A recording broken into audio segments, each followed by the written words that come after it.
Buenos días, iglesia. ¿Cómo estamos? ¿Cómo estamos?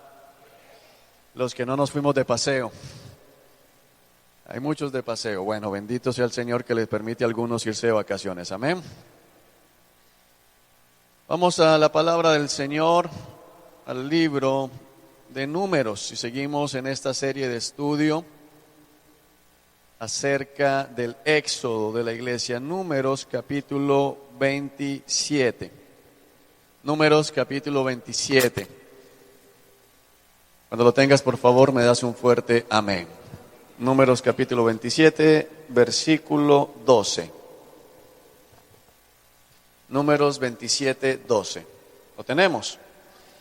Dice la palabra del Señor: cierto día el Señor le dijo a Moisés: sube a una de las montañas al oriente del río y contempla la tierra que le he dado al pueblo de Israel.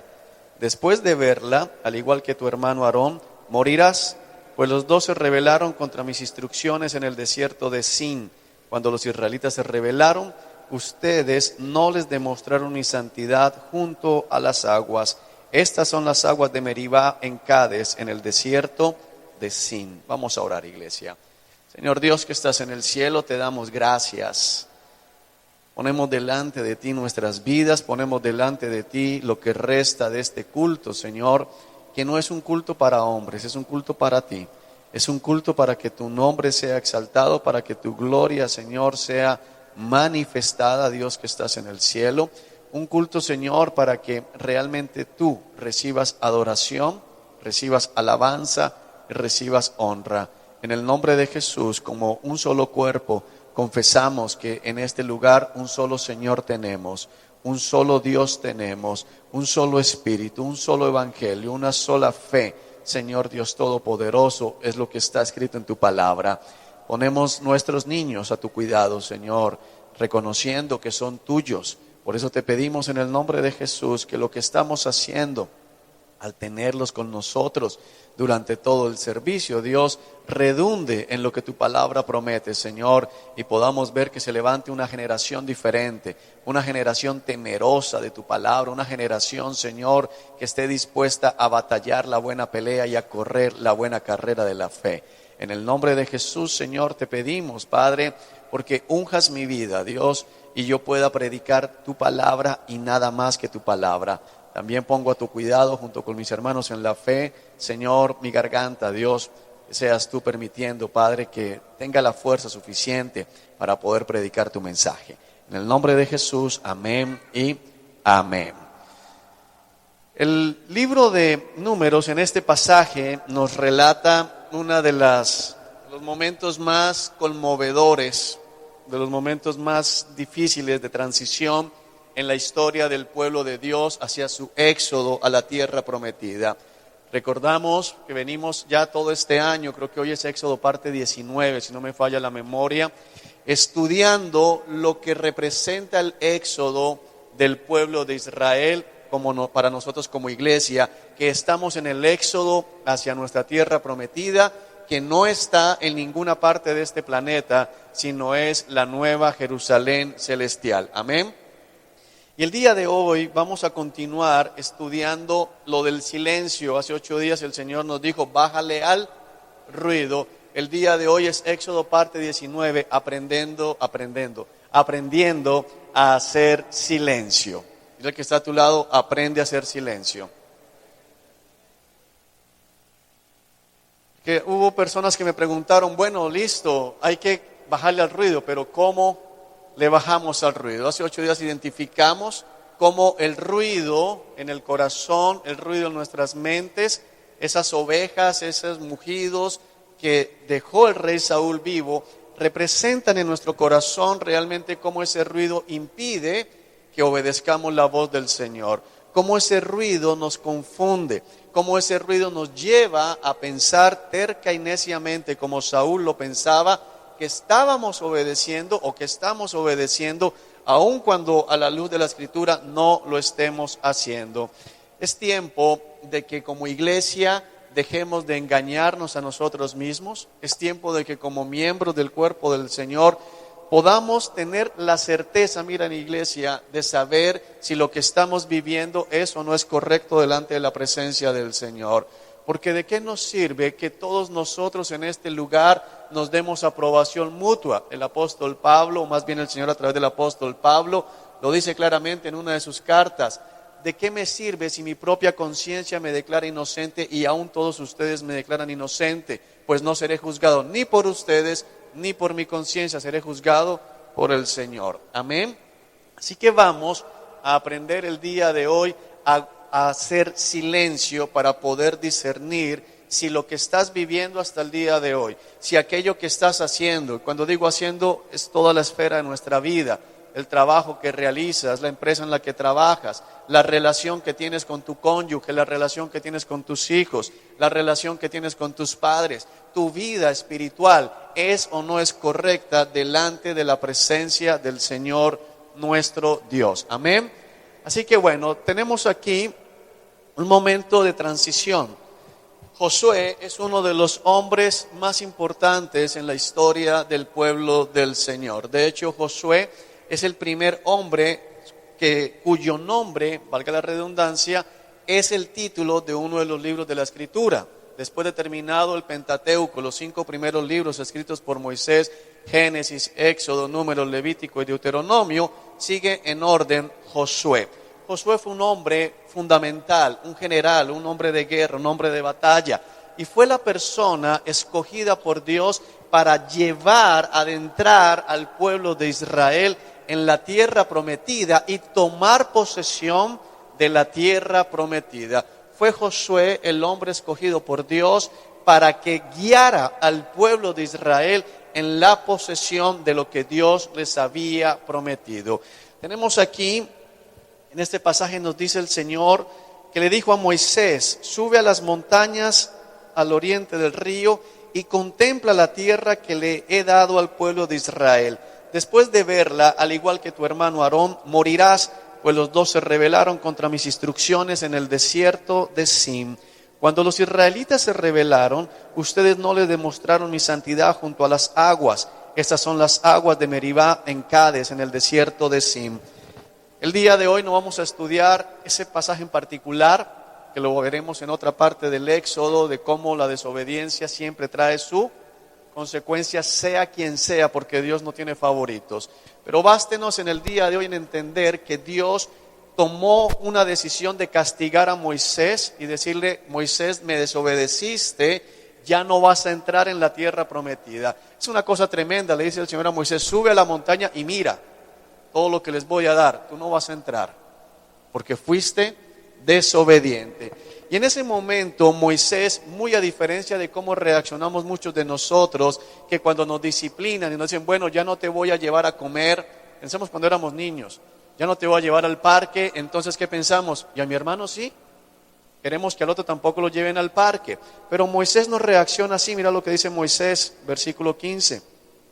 Entonces Moisés le dijo al Señor: oh Señor, tú eres el Dios que da aliento a todas las criaturas. No llegó con queja, llegó con ¿qué? Con alabanzas. ¿Cómo reaccionamos nosotros cuando Dios nos disciplina? ¿Cómo reaccionamos nosotros cuando vienen problemas a nuestra vida y que la mayoría de ellos son causados por nuestra propia desobediencia? Por favor, nombra a un nuevo hombre como líder de la comunidad. Dales a alguien que los guíe donde quiera que vayan y que los conduzca en batalla, para que la comunidad del Señor no ande como ovejas sin pastor. Esto leerlo puede ser muy rápido, pero es tremendamente importante porque Moisés, como lo dice aquí la Escritura, pecó a causa de la rebeldía del pueblo. El pueblo se rebeló contra el Señor y sacaron de quicio a Moisés. Eso no le da excusa, pero fue ese pueblo el que lo llevó a desobedecer a Dios, y a causa de esa desobediencia, él, que había pasado 40 años guiando al pueblo en el desierto, no iba a poder entrar y tocar con sus propios pies y comer y disfrutar del fruto de la tierra prometida. Sin embargo, con un corazón conforme al de Dios, sin embargo, con la mirada puesta en lo eterno, Moisés ya no piensa en él, sino piensa en ¿quién? En aquellos que lo llevaron a la desobediencia. Nosotros como cristianos estamos llamados a desear el bien aún de aquellos que nos hacen el mal.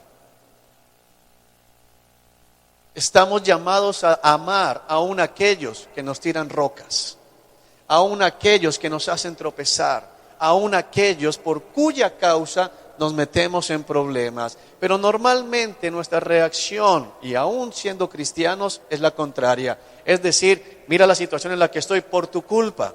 Y no buscamos el beneficio de ellos. Moisés piensa en algo, dice, yo no voy a entrar, y no es egoísta diciendo, pues si yo no entro, no entre ninguno. Como dicen por aquí, si no es para mí, no es para nadie, ¿no? ¿Cuántos homicidios registran los diarios de relaciones que terminan y dicen, si no es para mí, no va a ser para ningún otro hombre o para ninguna otra mujer? Si me van a echar a mí de la empresa, quiebro la empresa antes de salir, pero nadie va a quedar con dinero aquí. Si me van a castigar a mí, ¿castigo qué? A todos. Eso lo vimos la vez pasada con los miembros de la Corte Constitucional, ¿no? Acusaron a un magistrado y que dijo, me van a acusar, yo voy a contar todo. Es decir, me echan a mí, los echan a todos. Pero Moisés no le dice al Señor, recuerda que fueron ellos. Lo que dice es que, oh Señor, dales un nuevo líder. Señor, no los dejes abandonados. Señor, cuídalos. Señor, dales lo que necesitan para que puedan entrar y disfrutar de lo que tú has prometido. Qué diferencia, ¿no? Y así debemos ser nosotros. Pero es allí justo donde aparece Josué. El Señor le respondió, versículo 18, toma a Josué, hijo de Nun, en quien está el Espíritu, y pon tus manos sobre él. Preséntalo al sacerdote Eleazar ante toda la comunidad y públicamente encárgale que dirija al pueblo. Entrégale de tu autoridad para que toda la comunidad de Israel lo obedezca.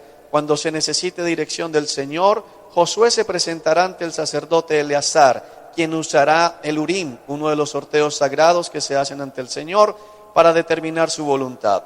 De esta manera Josué y el resto de la comunidad de Israel decidirán todo lo que deben hacer. Así que Moisés hizo lo que el Señor le ordenó y presentó a Josué ante el sacerdote Eleazar y ante toda la comunidad. Luego Moisés impuso sus manos sobre él y le entregó el cargo de dirigir al pueblo, tal como el Señor había ordenado por medio de Moisés.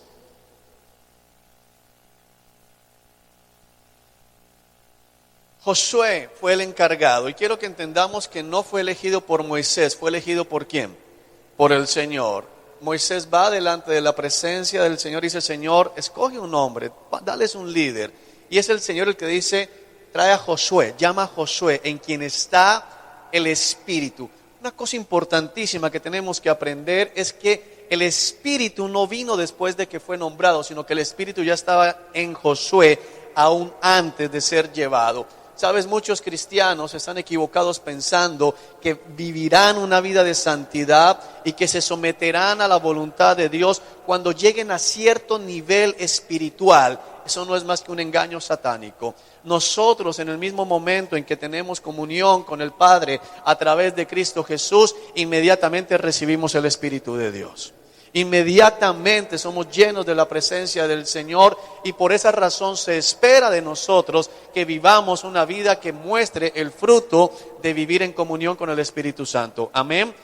Ahora Josué, si te pones a estudiar, que fue el ejercicio que me puso a hacer esta semana el Señor para esta prédica, estudias todo lo que fue el Éxodo, te vas a dar cuenta que Josué aparece muy pocas veces.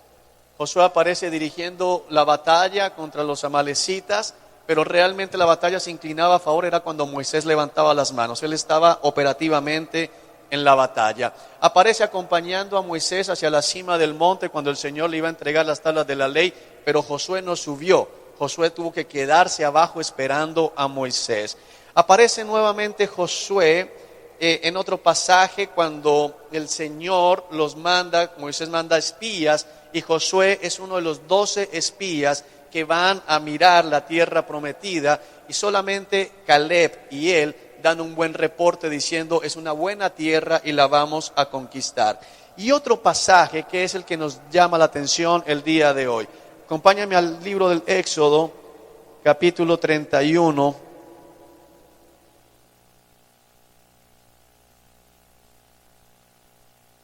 Capítulo 33. para entender por qué Josué fue el elegido. Quiero que tengas presente que Josué fue el llamado para liderar la conquista de la tierra prometida, aunque su protagonismo durante el éxodo como tal no fue mucho. No son muchas las cosas que vemos haciendo Josué, pero hay una cosa que tú y yo tenemos que aprender de Josué. El capítulo 33 ya lo hemos estudiado varias veces en esta serie, cuando vemos cómo el rostro de Moisés se ilumina cada vez que está hablando con el Señor en la tienda de reunión. Pero hay una cosa que nos llama la atención el día de hoy. Dice versículo 9 del capítulo 33. Cuando Moisés entraba en la carpa, la columna de nube descendía y se quedaba en el aire a la entrada mientras el Señor hablaba con Moisés. Cuando el pueblo notaba que la nube se detenía a la entrada de la carpa, cada persona separaba la entrada de su propia carpa y se inclinaba. Dentro de la carpa de reunión, el Señor hablaba con Moisés cara a cara, como cuando alguien habla como un amigo.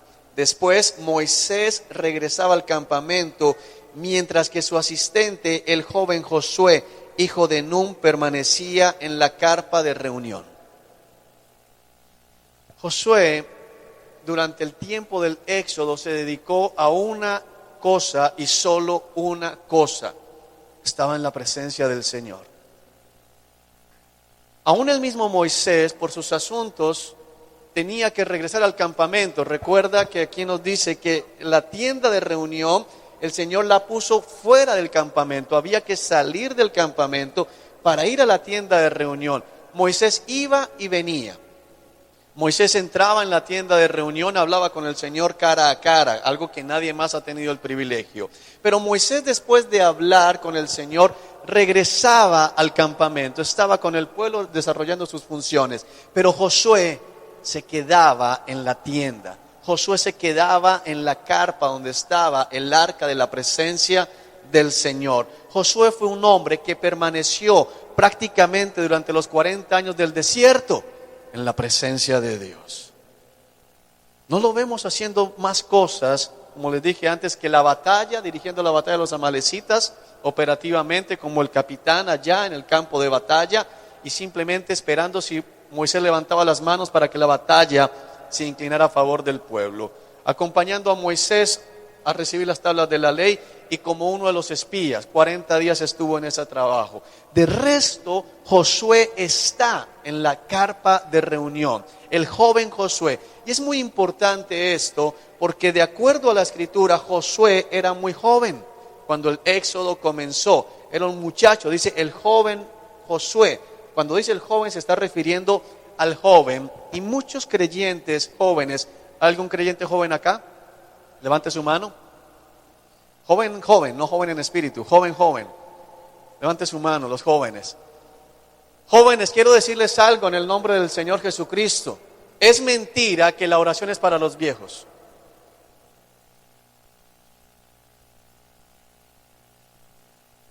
Ningún joven dijo amén. Es mentira que la oración es para los viejos. Los jóvenes creen que los que están llamados a orar son los ancianos. Claro, es que la abuelita no tiene nada que hacer, que ore. ¿Cierto? La abuelita no tiene Facebook. La abuelita no tiene Instagram. La abuelita, bueno, también. La abuelita, hay abuelitas de abuelitas. La abuelita no va a encontrarse al centro comercial. Bueno, y pensamos, porque creo que es algo que está metido en el inconsciente colectivo, de que son los ancianos los que se las deben pasar orando. Hay dos mentiras metidas en medio, especialmente de la iglesia latinoamericana. La primera, que son los ancianos los que deben orar. La segunda, que son las mujeres. Tenemos la idea de que la oración es para las mujeres. Las mujeres son las rezanderas, dicen por ahí. No, iglesia. Josué, hombre y joven, ¿qué hacía todo el tiempo? Orar. Estaba en la presencia del Señor. No iba únicamente cuando había manifestaciones grandes.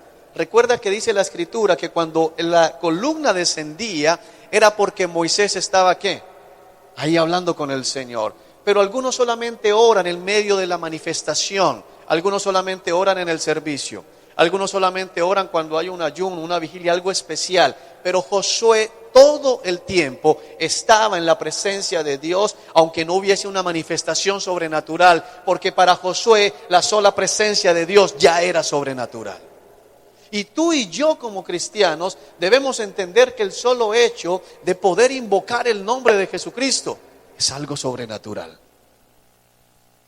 Que cuando tú y yo abrimos la Biblia, estamos como estaba Josué, y de hecho más como Josué, como Moisés, hablando cara a cara con el Señor. Él es el mismo que nos está hablando en la palabra.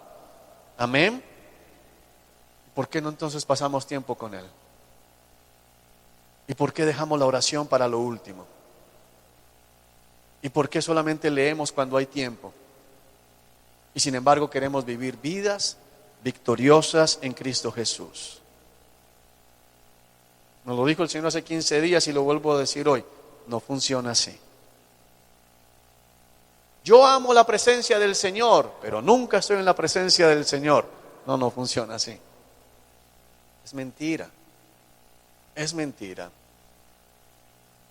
Y si proyectaran aquí en la iglesia el cronograma de nuestro día a diario, te puedo asegurar que todos aquellos que alegan o alegamos en algunos casos no tener tiempo para orar, nos vamos a encontrar con mucho tiempo de ocio, con mucho tiempo de televisión, con mucho tiempo de redes sociales, con mucho tiempo de estar simplemente ahí mirando por la ventana. ¿Qué miras? Ponte a orar. Una vez alguien me decía de un joven, no, es que ¿qué hago todo el día en la casa encerrado? Ora. No, mi vida es un fastidio, no me dejan salir. Ora, ponte a leer la Biblia, dale gracias a Dios que tienes tiempo de leer. Que un cristiano, un verdadero cristiano diga que no tiene nada que hacer es falso. Siempre hay algo que podemos hacer, orar. Cuando tú ves un cristiano despalomado que dice, no, ¿qué tienes que...? Nada, aquí perdiendo el tiempo. Qué cosa tan terrible. La Biblia dice, no pierdan el tiempo porque los días son, ¿qué? Malos, aprovéchalo. Y no hay nada mejor para nosotros que estar en la presencia del Rey. Te voy a decir algo que Dios me viene mostrando. Cuando digo mostrando, ustedes saben que yo no soy profeta, no fue una visión, mostrando en su palabra, que esa es la verdadera revelación. Amén.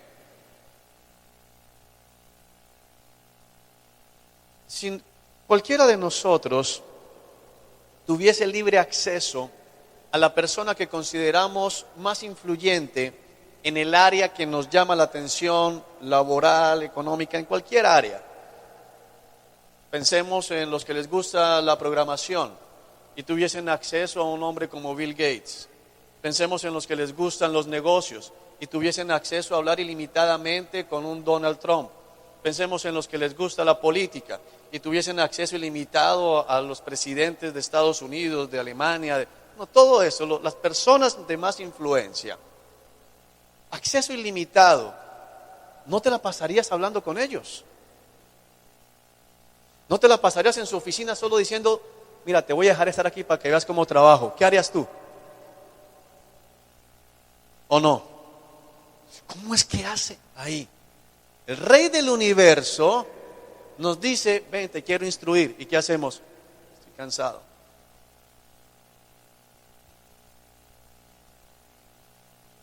Algunos soñando, yo toda la vida, yo quisiera trabajar en Google, o yo quisiera trabajar en Microsoft más bien. Y le dice Bill Gates, ven, quiero que estés conmigo para enseñarte cómo se maneja esto. Ay, una película buenísima, ¿será que después de la película? ¿Sabes qué te dicen? Suerte. A nadie se le ocurriría dejar plantado a esa gente, pero al Señor, ¿cuántas veces lo dejamos plantado?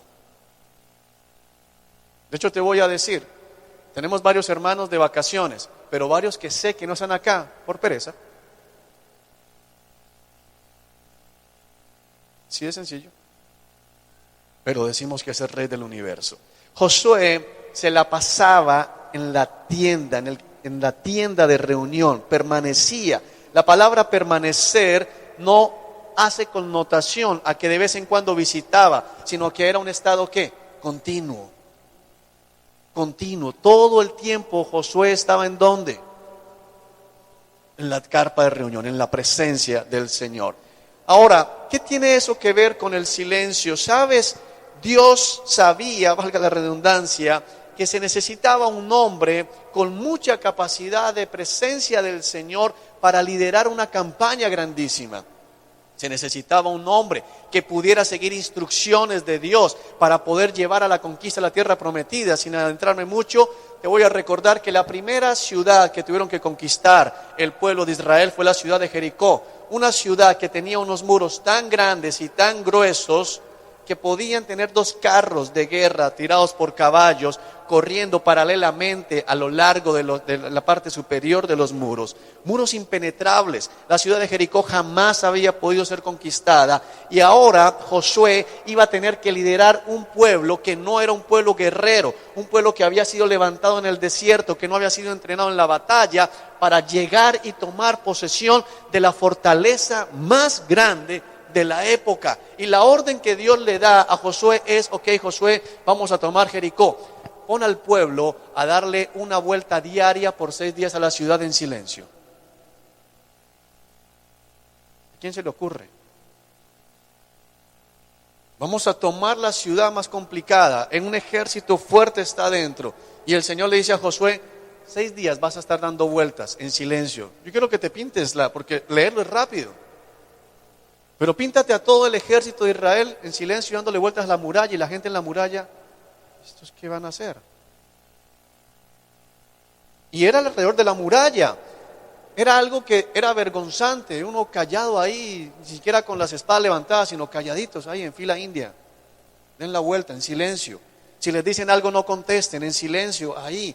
Tal vez les podrían tirar piedras, les tirar flechas, brea caliente. Pero durante 6 días en silencio, y le dice el Señor: y el 7º día vas a dar 6 vueltas y después van a pegar un grito.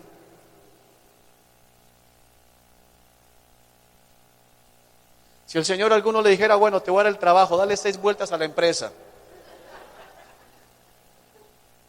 Y después te paras en la portería de la empresa, allí en el World Trade Center, y pegas un grito. Y te voy a entregar el trabajo. ¿Cuántos irían? ¿Quién de aquí iría realmente? ¿Quién lo haría? Ahora, no estoy diciendo que el Señor mandó a hacer eso, eso fue algo único. Algunos han hecho doctrina de esto, y entonces se la pasan dándole vueltas a la ciudad cada rato. Eso fue un método del Señor para una situación puntual. En toda la historia no volvió el Señor a utilizar ese método. Pero lo importante no fue el método, porque dice que apenas pegaron un grito, los muros de la ciudad cayeron. Y cayeron empujados de adentro hacia afuera. Es una cosa tremenda porque hay pruebas arqueológicas de esto. Cuando una ciudad había sido conquistada, arqueológicamente se encontraban piedras hacia adentro de la ciudad, porque el ataque venía de afuera hacia adentro. Pero Jericó, en las ruinas, en las excavaciones, las piedras están afuera de la ciudad. Es decir, que los muros fueron empujados desde adentro.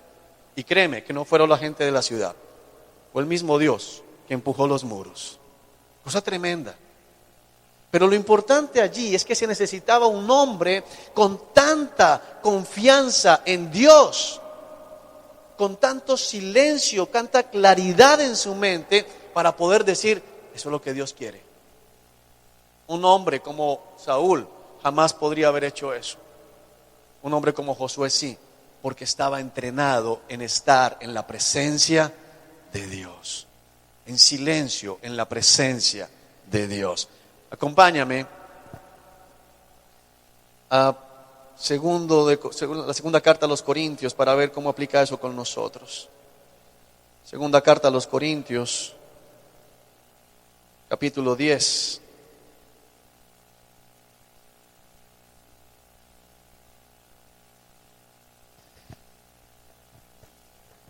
Lo tenemos, segunda carta a los Corintios, capítulo 10. Dice así, desde el versículo 3. Somos humanos, pero no luchamos como lo hacen los humanos. Mira, que es que venimos a lo mismo. Josué con su ejército no luchó como luchan los ejércitos. Los ejércitos, ¿cómo luchaban normalmente? Lo lógico hubiera sido llevar catapultas, ¿no? Llevar escaleras, llevar una cantidad de cosas, pero no lucharon como los hombres, lucharon como el ejército de Dios. Usamos las armas poderosas de Dios, no las del mundo. para derribar las fortalezas del razonamiento humano y para destruir argumentos falsos. Destruimos todo obstáculo de arrogancia que impide que la gente conozca a Dios. Capturamos los pensamientos rebeldes y enseñamos a las personas a obedecer a Cristo. Y una vez que ustedes lleguen a ser totalmente obedientes, castigaremos a todo aquel que siga en desobediencia. El Señor nos dice algo tremendo acá. Lo primero es que nosotros no podemos enfrentar nuestra batalla espiritual con armas humanas. No podemos enfrentar la vida espiritual en nuestras fuerzas humanas porque caeremos en medio de la batalla. Está diciendo el Señor que tenemos que tomar armas ¿qué? Espirituales. Y vuelvo a decir, cuando hablamos de armas espirituales, el Señor inmediatamente nos lleva primero ¿a dónde? Al pensamiento. No nos está diciendo que comencemos a dar vueltas a Barranquilla. Hay mucha gente cristiana que en Barranquilla antes de carnavales le da 7 vueltas a la ciudad. Y en la 7ª vuelta todos pitan. El carnaval sigue. Si eso fuera exitoso, ya se habría acabado el carnaval. Porque nos confundimos y pensamos que el método era lo importante. Hay congregaciones donde a la gente la escupen, porque el Señor a los ciegos los sanó escupiéndolos en algunas ocasiones. Eso está registrado. Le acercaron ciegos y el Señor, restrégate ahí. Veo. Entonces, ¿qué tal aquí? ¿Alguien tiene conjuntivitis? Yo tengo gripa.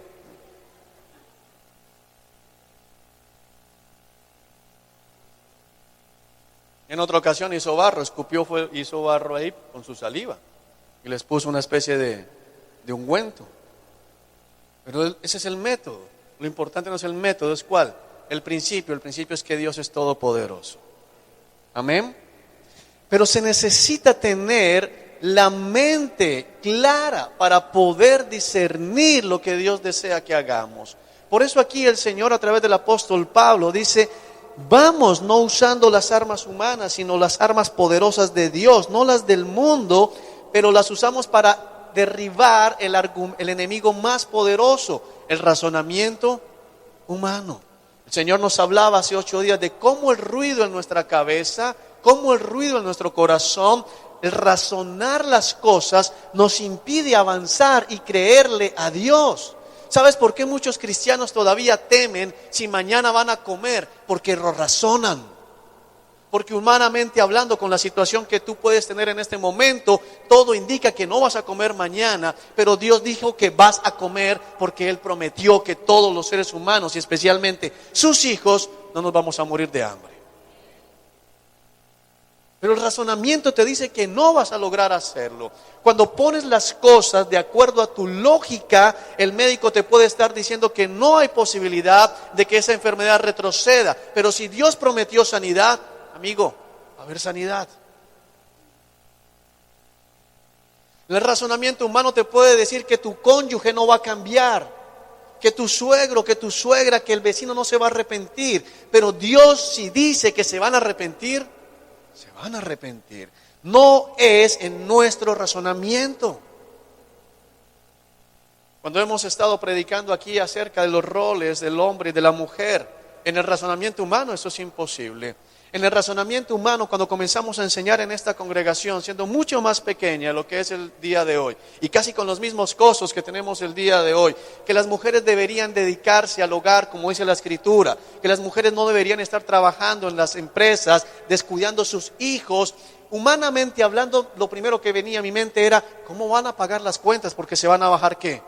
Los ingresos. Pero la palabra promete que Él cumple y todo se ha cumplido. El razonamiento humano te lleva a decir, yo no puedo ofrendar, yo no puedo diezmar, porque si lo hago no alcanzo a pagar.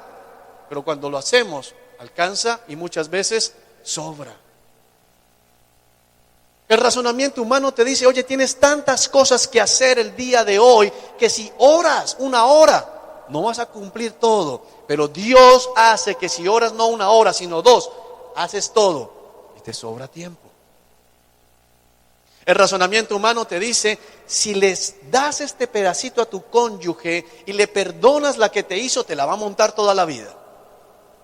Pero Dios te dice, ámalo, perdónale, muéstrale gracia y entonces sucede lo contrario, inmediatamente cambia el cónyuge y la vida mejora. Porque el problema está en nuestro interior, iglesia. El problema está en nuestros razonamientos absurdos. Por eso la serpiente, como astucia, como lo declara Génesis, se acercó a la mujer y la puso ¿a qué? ¿A qué la puso? A pensar. La serpiente no se fue delante de Eva a decirle, mira qué rico sabe. No le habló del sabor de la manzana, bueno, no la manzana, del fruto. No le habló del aspecto del fruto, aunque la palabra dice que se veía de buen aspecto y era deseable para adquirir sabiduría. ¿Le habló de qué? Oye, razona. ¿Tú en verdad crees que Dios los va a matar? ¿Tú en verdad crees que Dios, y nos lleva al razonamiento? Ese es el engaño. La razón del hombre, ¿sabes qué le dice? Que Dios no va a enviar a nadie al infierno. El razonamiento humano en las calles les enseña que Dios, a pesar de que hoy vayan a desfilar diciendo somos homosexuales, ¿y qué?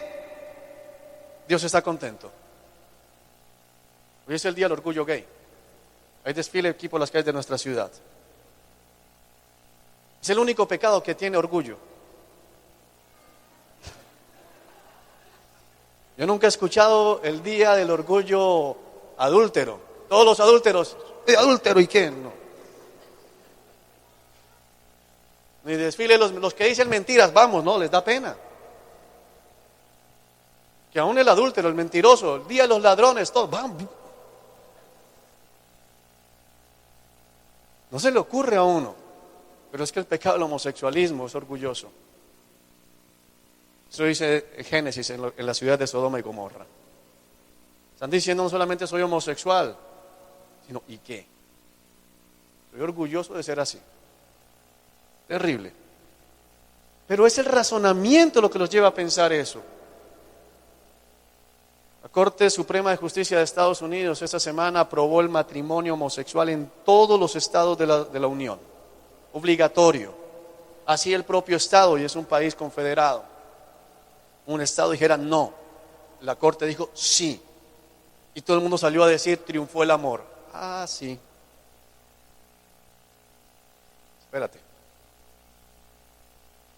No triunfó el amor. El amor triunfará, sí, porque Dios es amor. Y al final Él hará justicia. Pero es nuestra mente la que nos desvía. Por eso dice, destruimos todo razonamiento humano y destruimos argumentos falsos. ¿Qué está diciendo argumentos falsos? ¿Cuál es el argumento que tú tienes el día de hoy para no obedecer lo que Dios ya te mandó a hacer? Son argumentos, pero ¿son qué? Falsos. La mayoría de las personas tienen argumentos para hacer lo que hacen. El argumento de los que van a estar desfilando el día de hoy en la mayoría es que nacieron homosexuales. Puede sonar como muy lógico y decir desde pequeñito tuve, desde pequeñita sabía. Mentira. Porque si es verdad que nacieron homosexuales, entonces Dios no es justo. Porque si Dios lo hizo gay y lo va a condenar por ser gay, ¿me hago entender? Es una decisión, como todo pecado. Porque puedes hoy decir, terribles homosexuales, ¿y tu pecado qué? Puede que tú no desfiles por la 44, pero desfilas en un lugar peor, aquí.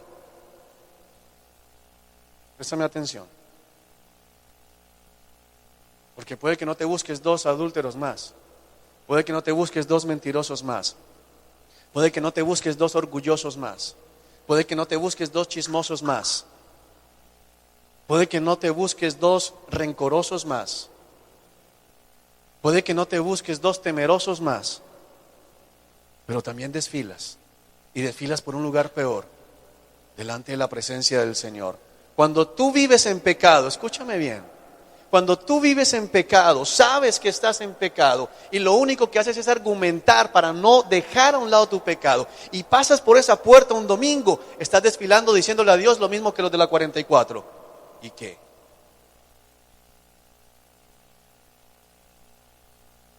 Sí, he escuchado muchas veces que tengo que tratar bien a mi esposa, pero no lo voy a hacer porque es que tú no vives con mi esposa.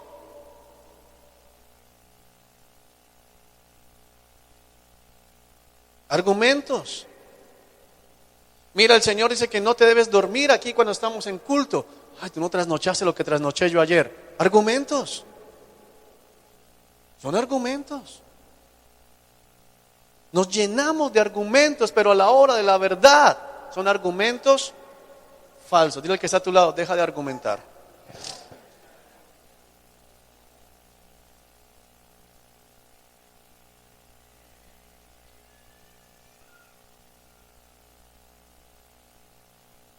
Sabes que el trabajo que estás haciendo, que lo que te piden en esa empresa va en contra de la ley del Señor, pero tienes un argumento. ¿Y con qué pago el arriendo? ¿Y con qué pago la luz? ¿Y con qué pago? Argumentos, pero finalmente argumentos ¿qué? Falsos. Falsos. Porque Dios no te llama a que le argumentes. Mira, quiero que entiendas algo en el nombre del Señor Jesucristo. Delante del trono blanco nadie va a poder argumentar. Oye, toda la vida estuviste trabajando en una empresa que falsificaba, que hacía mal, vendía cosas ilegales, bueno, lo que sea. Ay, Señor, pero es que tú sabes las deudas que me mandaste. Ah, tú eres el de las deudas. No, él sí, déjenlo entrar. No funciona así. Tú eras la que chismoseaba de tus vecinas. Sí, Señor, pero es que tú viste la vecina que me tocó. Ah, tú eras la de la... Ah, entra al cielo.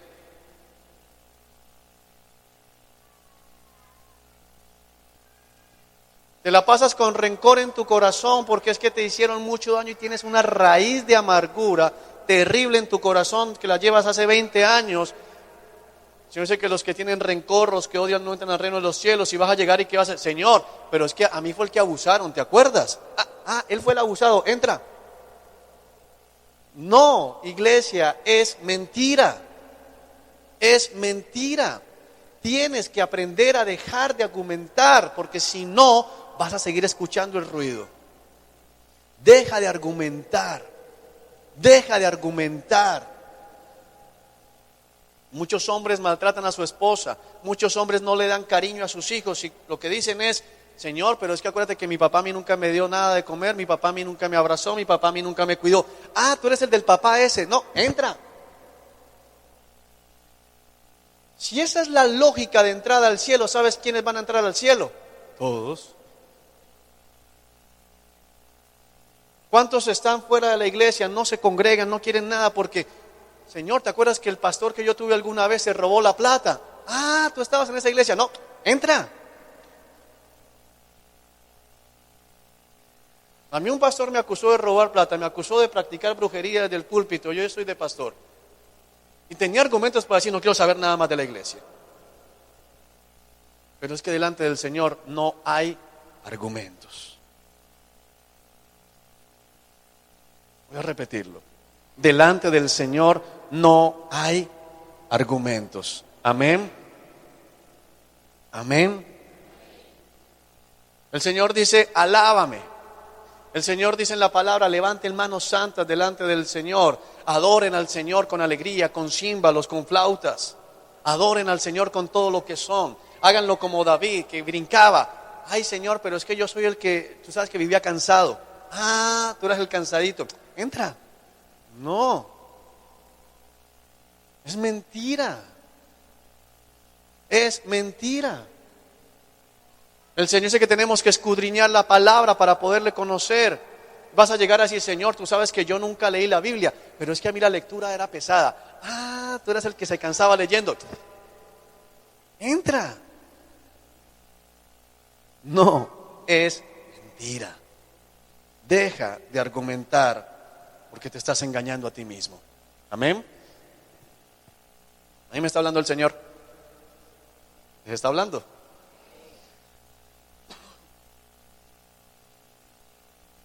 Capturamos los pensamientos rebeldes y enseñamos a las personas a obedecer a Cristo, llevando cautivo todo pensamiento que se levante en contra de la predicación de la palabra, dice la Reina Valera, y es más cercano al original. Pero aquí hay una palabra importante en esta versión, capturamos los pensamientos. Y me gusta esa parte, entenderlo así. Porque tú y yo debemos vivir sabiendo que estamos en guerra. La palabra del Señor en la carta a los Efesios dice para que podamos hacer frente a los dardos encendidos que nos envía el enemigo. El enemigo envía dardos, el enemigo nos envía mentiras a nuestra mente. Y nosotros tenemos que entender que estamos en guerra. Dile que está a tu lado, estás en guerra. Iglesia, estás en guerra. Estamos en guerra. Y el que no entienda esto va a perecer. ¿Tú te imaginas un soldado en la Segunda Guerra Mundial pensando que estaba de picnic en las playas de Normandía?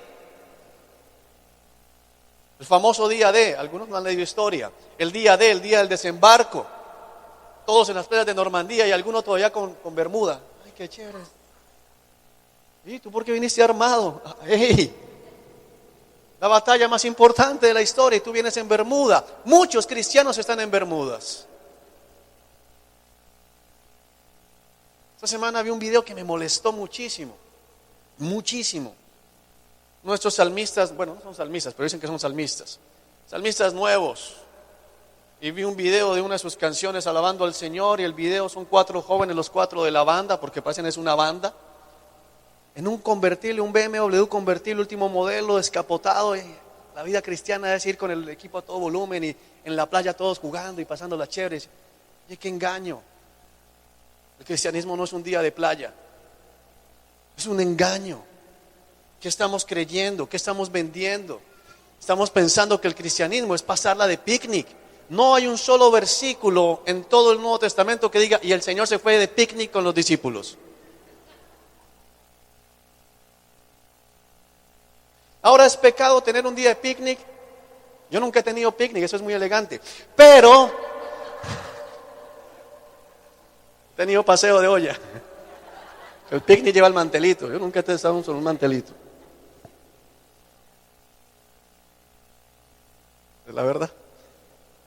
Pero si tú has tenido un día de picnic con canastica que se abre y todo, bueno, qué bien. Disfrútalo. Gózalo. Pero el problema es pensar que el cristianismo es un día de picnic. No vemos a Jesús haciendo carreras a ver quién llega primero a la boya. No vemos eso. Y se movían en la playa, pero no vemos eso. Estamos en guerra.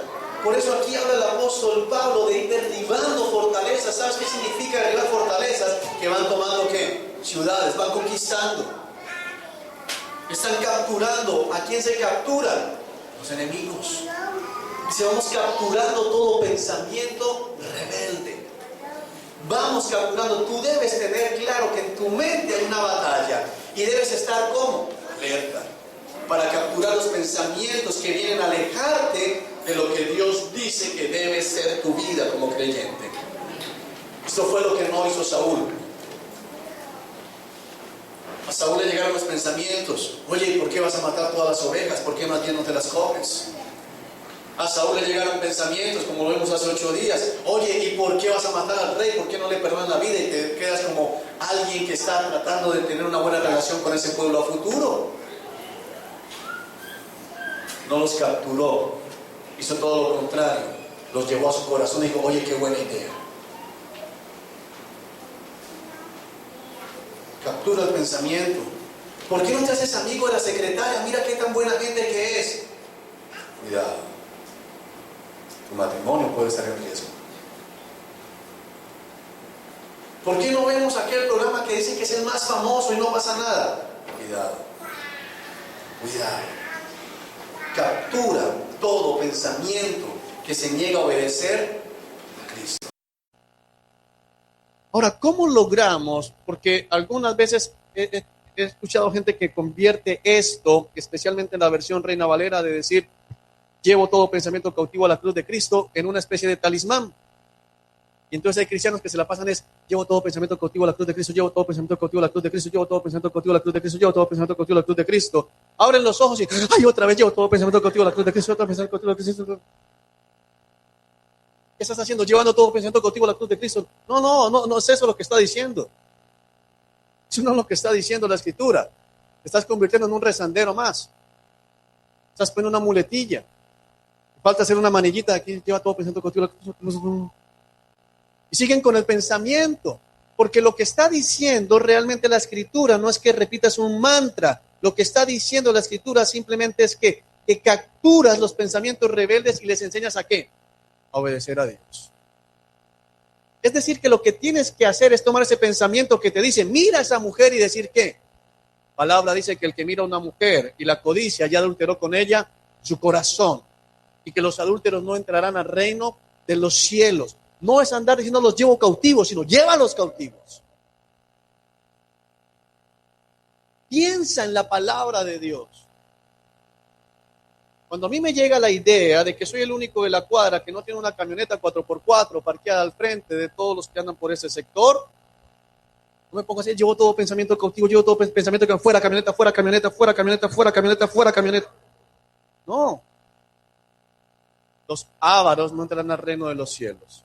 Los que desean enriquecerse caen atrapados en esa trampa mortal que es el amor al dinero. El amor al dinero es la raíz de todos los males. Mi tesoro no debe estar en la tierra, sino debe estar ¿dónde? En el cielo. No debo acumular cosas aquí donde hay ladrón, donde hay polilla, donde se puede oxidar. Debo acumular tesoros en el cielo. No debo poner mi mirada en las cosas de la tierra, sino en las cosas y las verdades celestiales. ¿Sabes qué pasó con la camioneta? Hace rato se fue.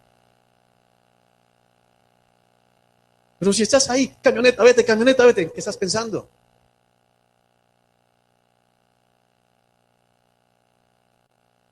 Eso es capturar los pensamientos y llevarlos a la obediencia de Cristo. Pero ¿cómo lo vas a hacer si la única palabra que conoces es la que sale aquí el domingo y el jueves? ¿Cómo lo vas a lograr? Si en tu vida no hay presencia de Dios. ¿Cómo pudo Josué pararse frente a Jericó y decirle a todo el mundo, ok, 6 vueltas en los primeros 6, ya una vuelta los primeros 6 días y 6, 7 vueltas el último? 6 en silencio y una gritando al final. Que tenía claridad en dónde. Aquí. Te puedo asegurar, aunque no está registrado, que en algún momento Josué llegó el pensamiento, oye, estás loco. Nadie te va a hacer caso. Oye, estás loco, los van a matar. Pero ¿qué hizo Josué? Captura el pensamiento, lo obliga a obedecer la palabra de Dios. Leemos muy rápido de hombres como Pablo, que dio su vida por la causa del cristianismo. Lo apedreaban. Hay un pasaje muy fuerte cuando está en Listra. Primero lo estaban tratando de adorar, convertirlo en Dios, y luego lo levantan a piedra y lo dejan casi muerto a las afueras de la ciudad. ¿Crees que en algún momento el apóstol Pablo no le llegó el pensamiento de decir, oye, ya les predicaste, déjalos así? Oye, aléjate. Pero él sabía que tenía una misión. Y dice la Escritura en Hechos que Pablo se levanta, se sacude y entra otra vez a la ciudad a predicar. ¿Quién escuchaba a Pablo? Capturó el pensamiento. Y el pensamiento de Pablo, te aseguro que en ese momento gritaba fuerte, estaba sangrando. Y mira las heridas, razona, pone un poquito de sentido común. Sentido común nos lleva a la perdición. El sentido común llevó a Eva y a Adán a comer del fruto del árbol del conocimiento, del bien y del mal. Amén.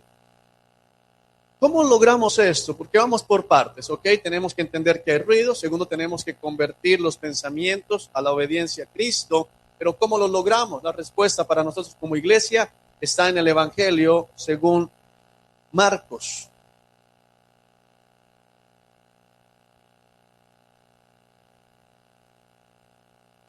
Lucas. Lucas capítulo 10.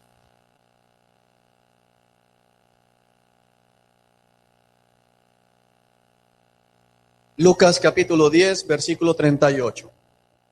Una de mis historias favoritas, los pasajes favoritos míos de la palabra de Dios. Lucas capítulo 10, verso 38. ¿Lo tenemos? Dice así. Durante el viaje a Jerusalén, Jesús y sus discípulos llegaron a cierta aldea donde una mujer llamada Marta los recibió en su casa. Marta era la hermana de Lázaro, eso es Betania, muy cerca de Jerusalén.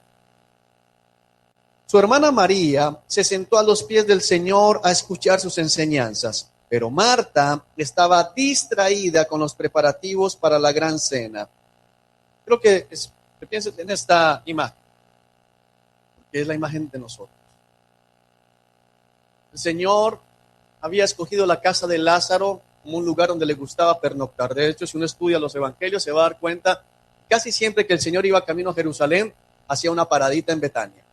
Y siempre llegaba a la casa de Lázaro, era un lugar donde el Señor se sentía cómodo, donde el Señor se sentía agradado.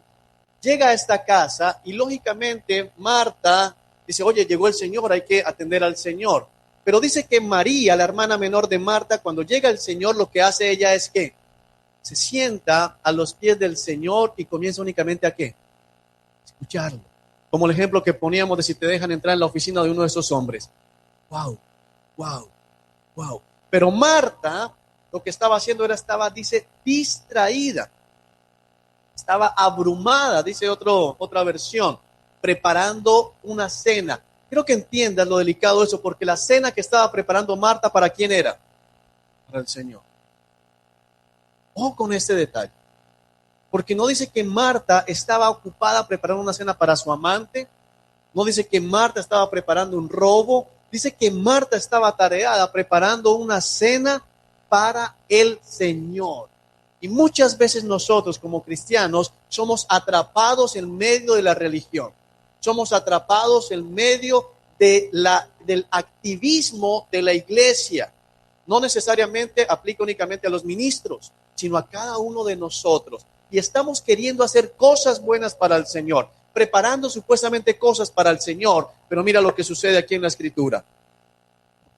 En medio de eso, dice que Marta, versículo 40, estaba distraída con los preparativos para la gran cena. Entonces se acercó a Jesús y le dijo, Maestro, ¿no te parece injusto que mi hermana esté aquí sentada mientras yo hago todo el trabajo? Dile que venga a ayudarme.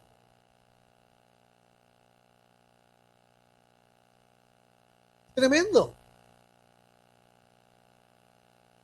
Marta estaba distraída, pero ¿qué es lo que la tenía verdaderamente distraída? Las ovejas que estaban en su corazón y en su mente diciéndole ¿qué? Mira la otra ahí sentada. Yo me pinto, algunos tal vez, sobre todo las mamás se pueden identificar, que van para la cocina y vienen y y uno haciendo cosas y de pronto el otro ahí sentado. Ahora, no estoy llamando a la vagancia, ¿no? Entendamos esto, porque si no, no pasa que uno, allá dijeron que yo no ayude, que me quede aquí contemplando. Pero yo puedo entender muy bien esto, porque en el momento en que el Señor me llamó al pastorado, me dijo, no vas a trabajar en nada más que no sea el pastorado, de tiempo completo. No había ninguna congregación como no la hay el día de hoy que nos sostenga. Y éramos 7 ovejas. Yo decía, pero Señor, pero 7, ¿yo qué hago todo el tiempo acá? ¿Y con qué quiero ahí? Así que mi día transcurría en que me levantaba, me bañaba y me sentaba a leer la Biblia. Cuando llamaban familiares de Bogotá, que no voy a decir sus nombres, le preguntaban a mi esposa, ¿y qué está haciendo? Orando. Y me llamaban a mí y me decían, se le va a aburrir. Se le va a aburrir. Digo, Juan, ¿qué estás haciendo? Trabajando. ¿Qué estás haciendo? Leyendo la Biblia. Se le va a aburrir. Se le va a aburrir la China, me decían. Se le va a aburrir la China. Bogotá todos dicen eso. Iglesia. Y alguien me llamó y me consiguió trabajo. Me dijo, ya te tengo trabajo. Mira, todo tienes que ir a tal lugar. Una empresa que estaba llegando grande a la ciudad. Ya estás contratado como director comercial. El perfil que tienes ya. Ve y preséntate. A ver, ¿cómo te digo? Yo ya tengo trabajo. Mi trabajo es ser pastor. Pero usted no hace nada. La pasa ahí sentado leyendo. Le va a aburrir la China. Ahora, eso aplica para mí porque el Señor me llamó a pastor. Si aquí algún hombre que no es pastor se la pasa en la casa leyendo, llámelo porque es un vago. No, hacer claridad. Mañana sale alguno y que no, yo voy a dedicarme a leer la Biblia.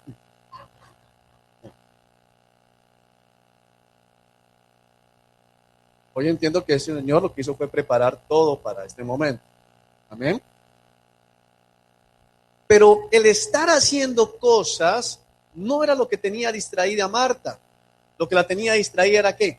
Molestia de que su hermana estaba sentada. Volvemos a lo mismo. El problema no está ¿dónde? Afuera. ¿Está en dónde? Dentro.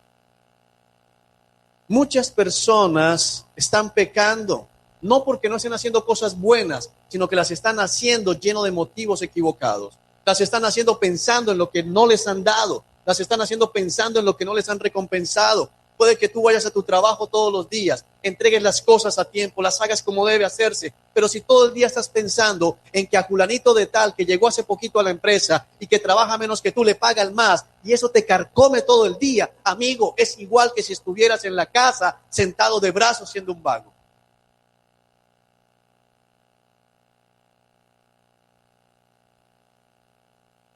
Si tú sales a trabajar para llevar sustento a tu familia, pero todo el día, así te partas. Ayer estaba mirando por la ventana y decía, Dios, en verdad hay trabajos muy difíciles.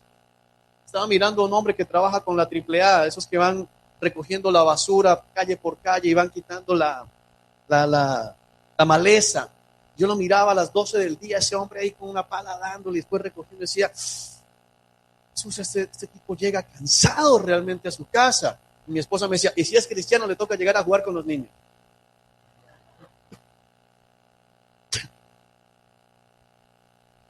Decía, sí, es verdad. No puede llegar a decir, oye, ven acá, vengo del sol, así que no, los hijos tienen, y después le toca hablar con la esposa. ¿O no? Amén, hombres. Pero un trabajo fuerte como ese, si él está todo el día ahí diciendo, y solo para darles arriendo, y solo para no sé qué, y mi esposa en la casa sin hacer nada, no está haciendo nada. Así que deja de quejar. Si una esposa ha decidido someterse a la escritura, tienen hijos en el matrimonio, ha dicho, me voy a dedicar a la crianza de los niños, pero todos los días es una quejadera delante del Señor. Pero todos los días, ¿por qué? ¿Por qué? Más te valdría conseguir una nana o meterlos en un jardín porque no estás haciendo nada delante del Señor.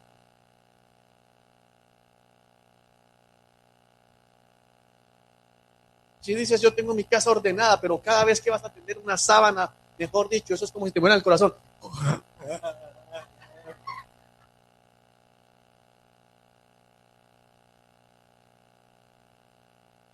Estás lavando un plato y estás allá. Esa es la vida miserable. No.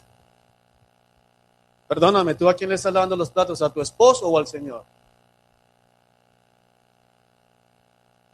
La única manera.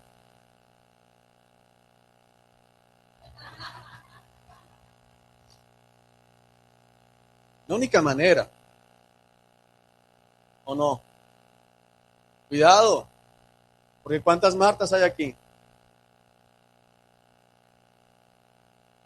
Hijos. Es que hoy estamos con los papás, pero también hay hijos acá, ¿verdad? Hijos. Si le obedeces a tu papá, pero es una quejera porque me tocó un papá tan regañón, un papá que cuida tanto, un papá que protege tanto, un papá que... ¿Estás haciendo nada? Vete.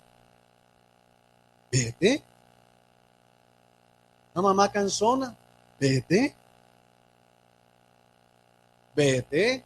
Es que no estás haciendo nada. Hay que entender a la luz de la escritura que si estás lleno de ovejas allá, balando y diciéndote, ¿por qué tu vida es tan dura? Estás mal. Que tu vida no es dura. Tu vida no es dura, iglesia. Tu vida no es dura. Duro sería que nos cobraran el pecado que hemos cometido. Eso sí sería duro. Sacas las mejores notas en la universidad, en el colegio, pero te la pasas con el libro y mientras que otros están allá en el parque, mientras que otros están en discoteca, mientras que... Vete. Vienes aquí al servicio y desde que te levantas, iglesia,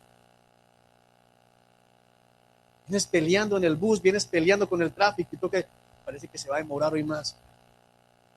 ¿Qué haces aquí? ¿Qué haces aquí?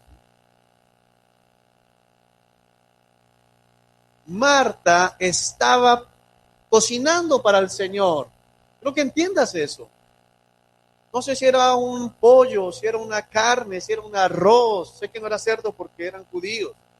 Pero sea lo que fuese que Marta estuviera cocinando, si eran lentejas, lo que fuese, no estaba siendo agradado del Señor, porque era que pensando en la otra zángana. Claro, y uno aquí, nadie se da cuenta, nadie valora mi sacrificio, nadie mira el esfuerzo, así ha sido desde pequeñita, yo sé, ni el Señor se da cuenta. ¿Sabes lo terrible de lo que Marta dijo? Cuando Marta le dice a Jesús, ¿no te parece injusto? ¿Sabes qué le dijo a Jesús? Está siendo injusto.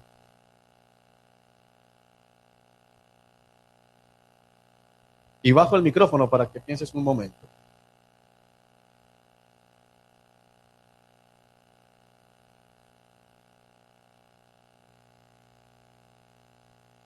Porque ¿quién fue el que le permitió a María estar sentado a sus pies y no la mandó a cocinar con Marta? ¿Quién? Entonces, ¿quién era el injusto? ¿Te das cuenta de lo terrible de esto? Cuando tú te quejas de lo que te toca hacer, le estás diciendo a Dios, injusto. Cuando te quejas del jefe que te tocó, le estás diciendo a Dios, injusto. Cuando te quejas de que el vecino impío, mujeriego, borrachón, acabó de comprar carro y casa nueva, le estás diciendo a Dios, injusto. Injusto. Y una de las cosas más terribles que tiene el ser humano es que se la pasa mirando lo que tiene el otro.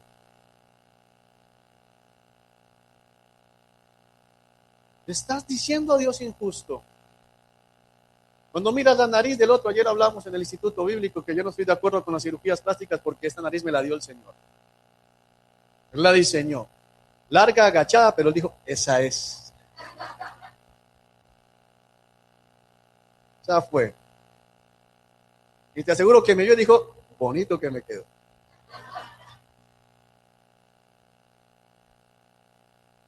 Señor te está viendo, Nelson.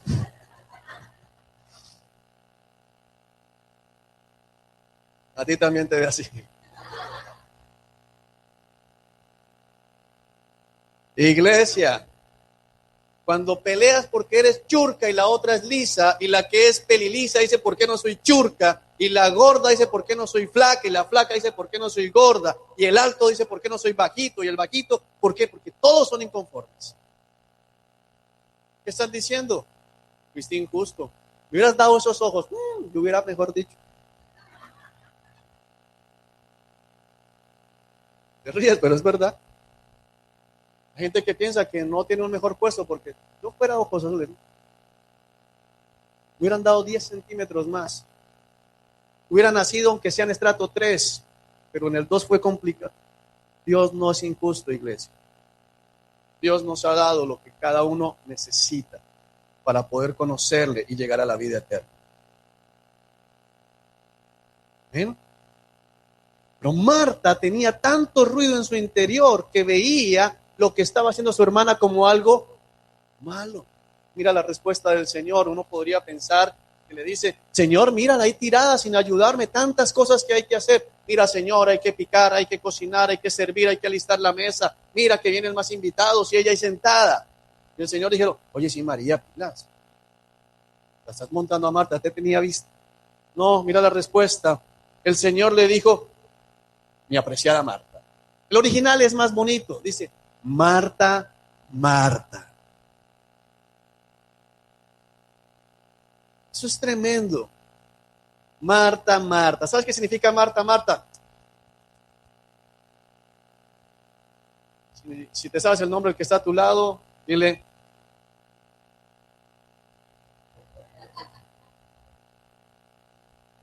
Alguien que me diga. Marta.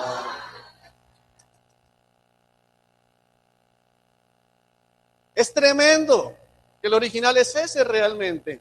Y a nadie le dicen el nombre 2 veces cuando viene algo bueno. No, se lo dicen con él.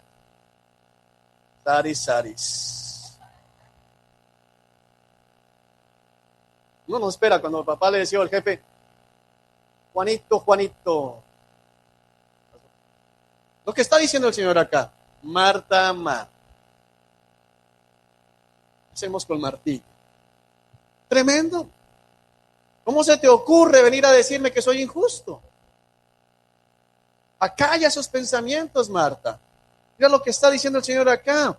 Mi apreciada Marta, ay, mi Martica, estás preocupada y tan inquieta con todos los detalles. Está diciendo Marta, estás preocupada por las cosas que no son ¿qué? Importantes. Estás preocupada por el mañana, estás preocupada por la cena, Marta. No sabes quién está sentado en tu casa, está sentado el creador del universo. Yo puedo decir, hay comida. Yo no necesito que tú me sirvas, Marta. La palabra dice que Dios no necesita, si tuviera hambre no nos lo diría a nosotros, dice la Escritura. Dios no necesita nada tuyo, iglesia. Aprende esto. Porque el Señor está diciendo, oye, ¿qué haces preocupada por la comida, Marta? ¿Qué haces preocupada por si sacas la mejor vajilla? Mira la respuesta. Hay una sola cosa por la que vale la pena preocuparse. ¿Cuántas cosas hay por las que vale la pena preocuparse? Una sola, el Señor lo dijo con claridad. El destino de tu alma. El destino de tu alma. No hay más cosas por las que no tenga que preocuparse. El Señor dijo, no le teman a los que pueden matar el cuerpo, sino teman a Dios que puede matar el cuerpo y echar sus almas en el infierno. No se preocupen por nada. ¿De qué le sirve al hombre ganar el mundo entero? Dijo el Señor Jesucristo, si perdiere su alma. Es lo que le está diciendo a Marta y nos lo dice a nosotros en el día de hoy. ¿De qué te sirve estar preocupado por todo eso? Dice, hay una sola cosa por la que vale la pena preocuparse. María la ha descubierto y nadie se la quitará. El Señor puso las cosas completamente contrario a lo que Marta esperaba. Le dijo, ¿sabes, Marta, tú por qué estás haciendo tantas cosas y por qué tienes tanta molestia con tu hermana María? Porque estás muy preocupada por lo que pasa a tu alrededor. María estaba sentada a los pies del Señor, escuchándolo, exactamente igual que Josué. De hecho, esta María es una de las mujeres a las cuales el Señor se presenta como por primera vez en la resurrección. No fue casualidad. Era María la que cada vez que veía al Señor estaba ¿en dónde? Sentada a sus pies. Cristo vino a mi vida, no hay nada más importante. No hay nada más importante que estar en su presencia, iglesia. Esta es la única manera en que nosotros podremos tener claridad mental. Esta es la única manera en que podremos capturar los pensamientos rebeldes. Tal vez en algún momento le pasó a María por la cabeza, oye, ¿por qué no te paras y le traes algo de tomar al Señor? Pero María captura el pensamiento y dice, Él no necesita nada. Yo necesito de Él. Yo necesito de Él. Ahora, si el Señor le dice, María, tráeme un vaso de agua, ¿qué va a decir uno? No, te estoy escuchando. Y trae el vaso de agua.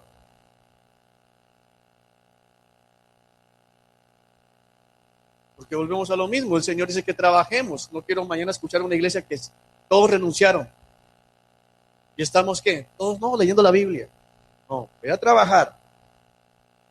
Pero dedica tiempo a estar en la presencia del Señor tu Dios. Amén. No hay otra manera, iglesia. No hay otra forma de acallar las voces. No hay una fórmula mágica. No puedes pasar acá al frente y que te imponga la mano para que las voces mueran. Tú tienes la responsabilidad de capturar esos pensamientos rebeldes y obligarlos a obedecer la palabra de Dios. Pero no lo vas a lograr si no es sentado a los pies del Maestro. Solo sentado a los pies de Jesús aprenderemos a hacer acallar esos pensamientos. Solo sentados a los pies de Jesús aprenderemos a discernir lo que es bueno. Aprenderemos a dejar de estar preocupados. ¿Cuántos cristianos no oran por la preocupación de mañana?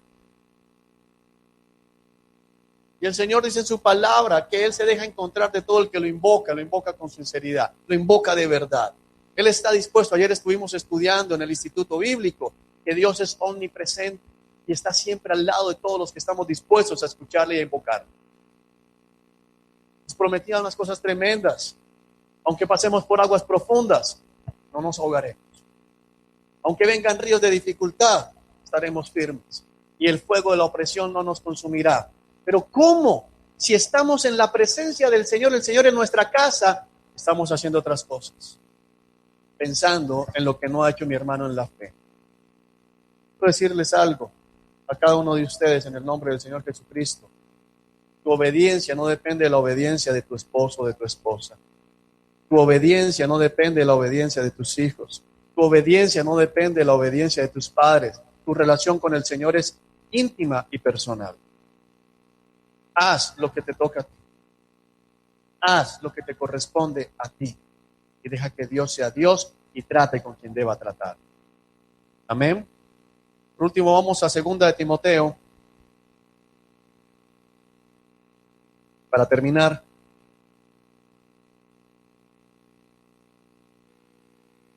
Segunda carta a Timoteo. Capítulo 4.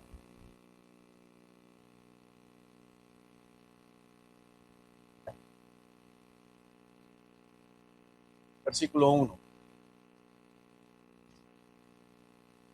En presencia de Dios y de Cristo Jesús, quien un día juzgará a los vivos y a los muertos cuando venga para establecer su reino, te pido encarecidamente, predica la palabra de Dios. Mantente preparado, sea o no el tiempo oportuno. Corrige, reprende y anima a tu gente con paciencia y buena enseñanza.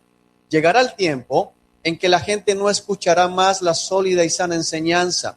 Seguirán sus propios deseos y buscarán maestros que les digan lo que sus oídos se mueren por oír.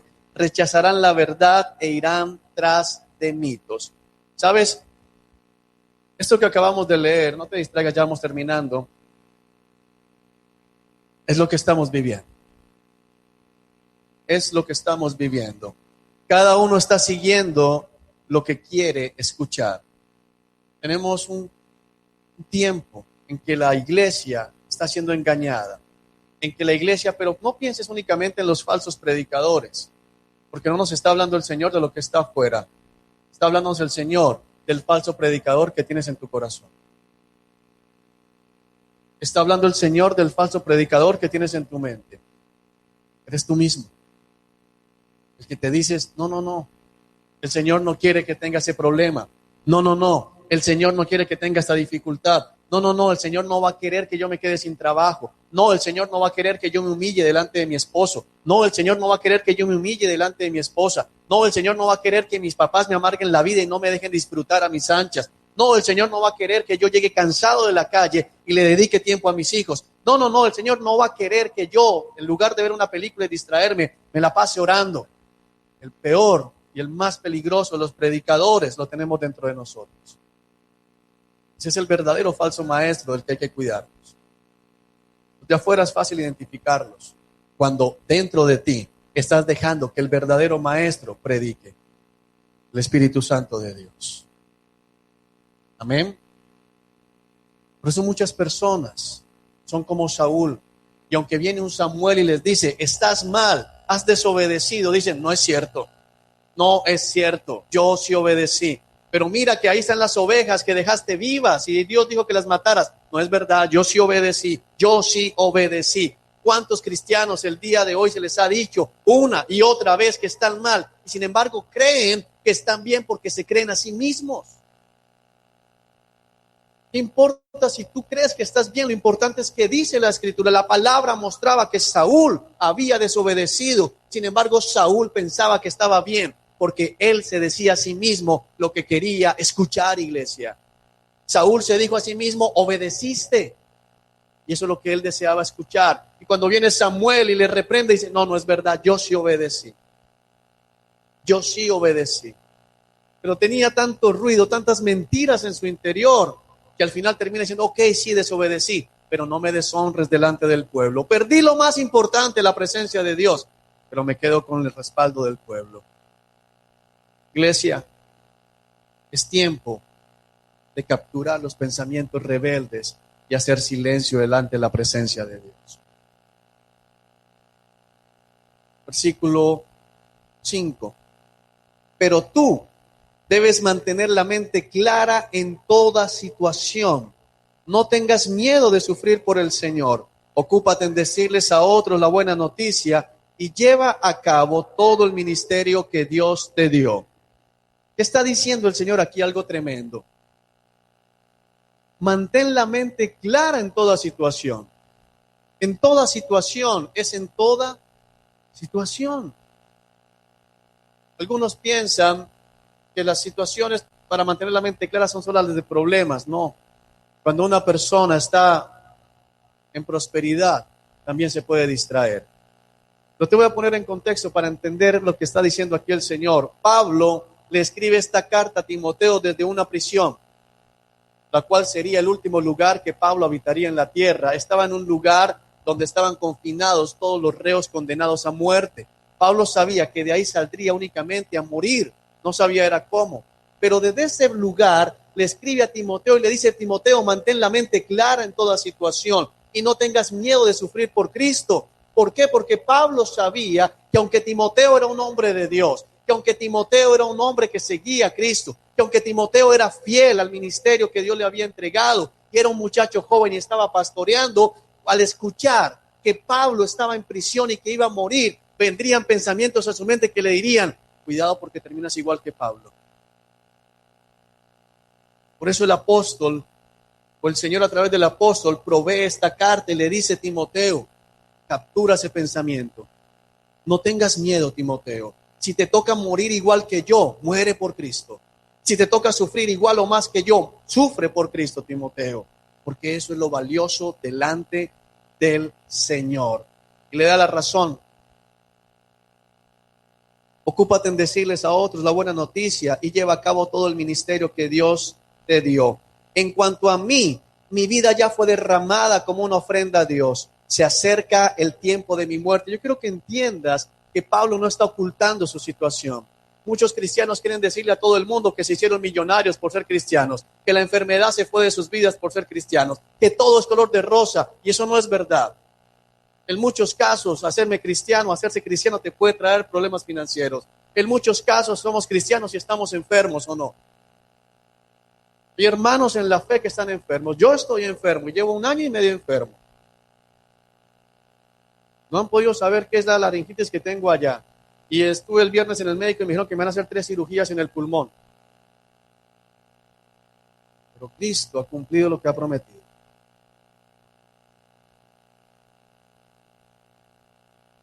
Si su voluntad es esa, bendito sea el Señor. Pablo no oculta, dice: yo estoy a punto de morir. Pero yo no estoy diciendo que estoy a punto de morir, me van a hacer 3 cirugías. No salga, ay. Y si así fuera, ¿qué? El morir para los cristianos es ganancia. ¿Bien? Tenemos que aprender lo que nos dice acá. He peleado la buena batalla. Mira que Pablo no dice: he ido a la buena fiesta. Estuve en la mejor parranda, estuve en el mejor picnic. He peleado la buena batalla. Está hablando de una batalla, pero la batalla, como lo vemos, estaba ¿en dónde? En la mente del apóstol. Sometiéndose, como dijo Pablo, obligando mi carne a obedecer a Cristo. No es la batalla contra el demonio así de: Satanás, ven acá un round, tú y yo. Como andan muchos cristianos buscándole pelea al diablo. No seas imprudente. La verdadera batalla está en nuestro interior. Amén. He terminado la carrera y he permanecido fiel. La única manera en que el apóstol Pablo pudo permanecer fiel, ¿sabes cuál fue? Con la mente clara. Pablo ya había estado preso. Pablo había estado preso en Roma. Fue liberado. Y solamente una mente clara que obedece a Dios vuelve a Roma en el momento de plena persecución. Solamente una mente clara como la de Pablo, cuando el Espíritu Santo le anuncia a través de profetas: vas a ir a Jerusalén y te van a encadenar y vas a llegar preso a Roma. Y todo el mundo dice: Pablo, ¿cómo vas a ir a Jerusalén? Dice: si el Señor quiere que vaya y no solamente sea preso, sino que muera. Mente clara. Pero ¿qué es lo que le da la claridad a la mente del cristiano? Versículo 8 nos lo responde: ahora me espera el premio, la corona de justicia que el Señor, el juez justo, me dará el día de su regreso. Y el premio no es solo para mí, sino para todos los que esperan con anhelo su venida. Es imposible, escúchame bien, es imposible que tú o yo podamos mantener la mente clara, podamos estar dispuestos a sufrir lo que tengamos que sufrir por causa del nombre de Cristo, si no tenemos nuestra mirada puesta ¿en dónde? En la recompensa celestial. El apóstol Pablo anima porque dice, sabes una cosa, Timoteo, voy a morir, he peleado, he sufrido. El otro pasaje dice, llevo en mi cuerpo las marcas del apostolado, las marcas de Cristo, cicatrices, naufragios, hambre, persecución. Pero sé que me espera una gran recompensa en el cielo. La corona de justicia que me van a entregar. Y no solo a mí. Por eso anima a Timoteo, porque le dicen, no es para mí nomás, Timoteo, es para todos los que anhelan la venida del Señor. Iglesia, la única manera de obedecer, la única manera de capturar esos pensamientos y sostenernos en el tiempo es con la mirada puesta en lo que vendrá. Porque en ese lugar, así aquí tengas problemas para conseguir la comida, allá no habrá hambre. Así aquí tengas enfermedades, en ese lugar no habrá enfermedad. Así aquí hayas sepultado seres queridos, en ese lugar no habrá muerte. Así aquí tengas tristezas permanentes, en ese lugar no habrá tristeza. Así aquí hayas caminado por valles de oscuridad, en ese lugar no habrá oscuridad. Nos espera un buen lugar, iglesia. Les dije que nos espera un buen lugar. Tenemos una gran promesa.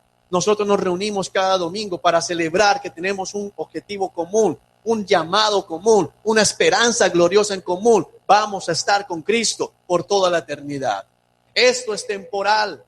Esto es temporal, iglesia. El dolor que puedes sentir el día de hoy es temporal. La enfermedad que tengas el día de hoy es temporal. El problema económico que tengas el día de hoy es temporal. Pero lo que Cristo nos ha prometido es eterno y fue comprado en la cruz del Calvario. Hemos sido perdonados, iglesia. Todo el peso de nuestra maldad, toda nuestra deuda fue cancelada y ahora se nos llama hijos de Dios. ¿Hay algo más grande que eso?